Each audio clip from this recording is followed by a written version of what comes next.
तीसरी बात मैं कहता हूं, कर्म फल और पुनर्जन्म, ये हमारी बहुत जबरदस्त मान्यता है वेद की। और मैं बहुत ही विनम्रता से कहना चाहता हूं, सारा इस्लाम, सारा जैन समाज, सारा क्रिश्चियन समाज, ईसाई समाज और हिंदू का भी बहुत बड़ा वर्ग ये मानता है कि किए हुए कर्मों का फल माफ हो जाता है। किए हुए कर्मों का फल माफ हो जाता है। अर्थात किसी ने अगर बुरा कर्म किया तो वो ये मानते हैं कि हमारे गुरु ने हमको ये आश्वासन दे रखा है कि तुमको कोई डरने की जरूरत नहीं। हम तो रोज भगवान से बात करते हैं, क्योंकि गुरु जी का तो सीधा समझौता हो रखा है परमात्मा से। वो तो उनके एजेंट मैसेंजर बने हुए। एक मैसेंजर तो जेल में पड़ा हुआ है, जिसने नाम ही रख दिया था मैसेंजर ऑफ गॉड। फिल्म बनाई और उसका जो स्वरूप दुनिया के सामने प्रकट हुआ तो पता लग गया कि ये कितना मैसेंजर है। उस मैसेंजर जैसे लोगों ने आम आदमी को बहका कर ये कह रखा है तुम्हें कोई डरने की जरूरत नहीं, हम भगवान से प्रार्थना कर देंगे। ये तो सारे के सारे लोग हमारे भक्त हैं महाराज, इन्हीं से तो दान पुण्य चलता है, इन्हीं से तो डेरे चलते हैं, इन्हीं से तो सारे काम हम लेते हैं। इनसे गलतियां हो गई तो महाराज माफ कर देना। अगर ये आपने दंडित कर दिए तो सारे धर्म के काम बंद हो जाएंगे। दान कहाँ से लाएंगे, यही तो देंगे। तो सारे बड़े बड़े भ्रष्टाचारी, बड़े बड़े घोटालेबाज, बड़े बड़े अपराधी, वो सारे एक ही बात का तर्क देते हैं, हमारे गुरु ने तो हमको कह रखा है कि तुम्हें कोई डरने की जरूरत नहीं, भगवान माफ भी कर देता है। मैं आपसे बड़ी विनम्रता से ये बात कहना चाहता हूँ, यदि हम लोगों में किसी को ये विश्वास हो कि हाँ भाई भगवान ऐसी बात नहीं, वो तो सबका मालिक है, वो छोड़ भी सकता है, दंड दे भी सकता है। और छोड़ने की शर्त क्या है? शर्त यह है कि पिछले दिनों सोमनाथ के मंदिर में कनाडा का एक व्यक्ति आया और उसने 108 किलो सोना, 108 किलो सोना चढ़ा दिया। उन्होंने पूछा भाई ये सोना क्यों चढ़ाया? अखबार वालों ने पूछा कि साहब हमारे धर्म गुरु ने ये कहा था, बहुत पाप कर लिए दुनिया भर के, अब एक काम करो, एक पड़ाव बीच में ले लो, पिछले सारे के सारे हटवा लो रजिस्टर में से, एक बाबा के नाम पर वहाँ पर इस प्रकार से दान चढ़ा दो, पिछले कर्म फल जो है वो खत्म हो जाएंगे और आगे नया शुरू कर देना। दूसरा, हमारे सारे इस्लाम को मानने वाले लोग वो हज करते हैं, रोजे रखते हैं और हज करते समय जाते कहाँ पर है? मक्का में, जहाँ पर मोहम्मद साहब का एक काले रंग का पत्थर है, उस पत्थर की परिक्रमा वो करते हैं 10 दिन तक और ऐसे लगते हैं जैसे गुरुकुल के ब्रह्मचारी हों। सिर मुंडा हुआ, सफ़ेद चद्दर ओढ़ी है, सफ़ेद कटी वस्त्र पहना है, जूते निकाले हुए हैं, तपस्वी सारे के सारे लगते हैं और 10 दिनों तक कुछ भी गलत सलत खाते भी नहीं और पूरा संयम का जीवन भी व्यतीत करते हैं और कहते हैं हमारे पिछले सारे माफ, हम फ्री हो गए और अब हम फिर जाके फिर जुट जाएंगे। फिर वही बकरे और कटड़े और भैंसें काट काट जुल्म करते करते, अपराध करते करते फिर अपना रजिस्टर भर लेते हैं और भाई फिर थोड़ा मौका लगा के फिर वैसा ही कर लेते हैं। हमारा सारा हिंदू समाज गंगा में जाता है कुंभ के मेले में, अभी गए हुए हैं बनारस में, कितना प्रचार हो रहा है।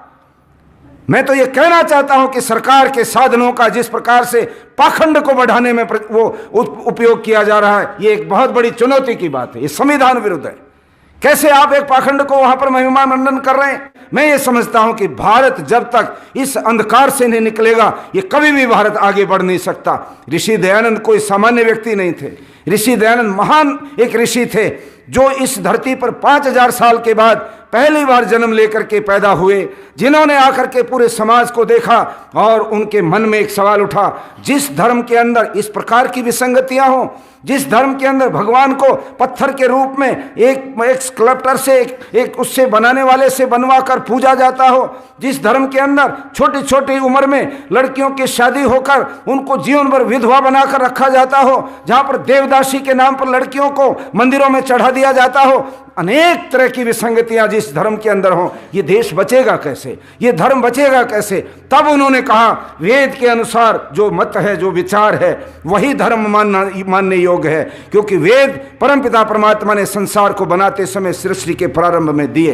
बाकी जितने मत और संप्रदाय हैं ये तो 3000 साल पहले बने, 3700 साल पहले पारसी मत बना है, 3500 साल पहले यहूदी मत बना है, 2600 वर्ष पहले बौद्ध मत, 2500 वर्ष पहले जैन मत बना है, 2300 साल पहले आदि शंकराचार्य आए, और उसके पश्चात लगभग 2000 साल पहले क्रिश्चियनिटी बनी, ईसाई मत बना, 1450 साल पहले इस्लाम बना, और 500 साल पहले सिख मत बना, बाद में 200 साल पहले बहाई मत बन गया। बहाउल्ला खान एक मुसलमान थे, उन्होंने मुसलमानों में भी थोड़ा प्रगतिशीलता बनाकर एक नया मजहब बना डाला।